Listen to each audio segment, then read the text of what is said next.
Vâng, xin chào anh em nhé. Gần đây thì khá nhiều anh em hỏi về phần mềm cờ úp. Thì ở đây mình xin giới thiệu đến các bạn phần mềm cờ úp bản quyền trên điện thoại di động nhé. Phần mềm bản quyền trên điện thoại di động này là của cá mập. Thì cái lực cờ của nó cực kỳ là mạnh. Nó sẽ không có cái tình trạng gọi là đánh phế quân lung tung nữa. Đây, các bạn có thể thấy nó đánh, đặc biệt là về tàn cuộc nhé. Tàn cuộc nó đánh rất là hay.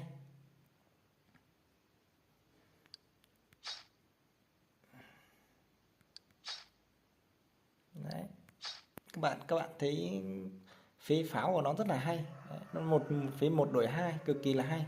Nói chung là đây là một cái phần mềm mình đánh giá là cực kỳ là mạnh đấy, cực kỳ là mạnh.